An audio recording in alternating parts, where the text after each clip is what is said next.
TDP అభ్యర్థి ఆదిరెడ్డి వాసు లాంటి వారు ఏకంగా ప్రెస్ మీట్లు పెట్టి మరీ చెప్పటం మీరంతా కూడా చూశారు. వీళ్ళ అహంకార ధోరణిని ఏ రకంగా వాళ్ళంతా కూడా సిగ్గు లేకుండా చెప్పుకుంటా ఉన్నారో మీరంతా కూడా గమనించారు. ఇంతటి దుర్మార్గం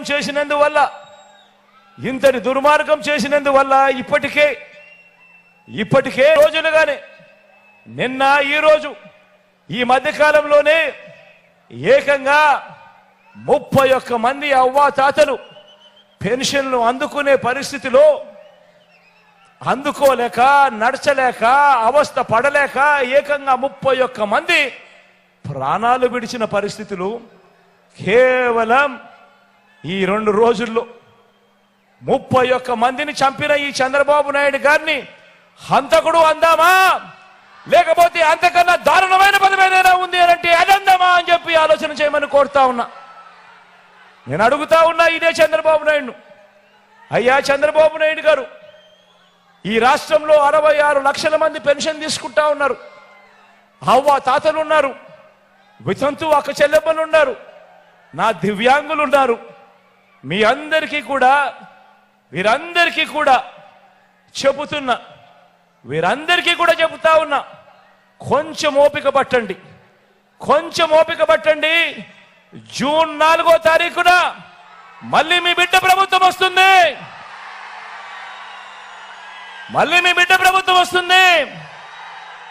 నా మొట్టమొదటి సంతకం మళ్ళీ వాలంటీర్ల వ్యవస్థ తీసుకొచ్చి ప్రతి ఇంటికి కూడా మళ్ళీ సేవలు అందించే కార్యక్రమం నా మొట్టమొదటి సంతకం చేస్తాను అని చెప్పి సందర్భంగా తెలియజేస్తా ఉన్నా. ఇదే చంద్రబాబు నాయుడు గారిని అడుగుతా ఉన్నా, అయ్యా చంద్రబాబు, నీ హయాంలో మీరు జన్మభూమి కమిటీలు పెట్టుకున్నారు కదయ్యా. పెన్షన్ కావాలన్నా, రేషన్ కావాలన్నా, సర్టిఫికెట్ కావాలన్నా, చివరికి మరుగుదొడ్లు కావాలన్నా కూడా లంచం ఇస్తే గాని, వివక్ష లేనిదే గాని ఏ ఒక్క పేదవాడికి అందే పరిస్థితి అప్పట్లో ఉండేది కదయ్యా. మరి ఆ జన్మభూమి కమిటీలు, మీరు పెట్టుకున్న జన్మభూమి కమిటీలు ఏ మాదిరిగా పనిచేస్తా ఉన్నాయి, ఏ మాదిరిగా పనిచేశాయి? ఈరోజు వాలంటీర్ వ్యవస్థ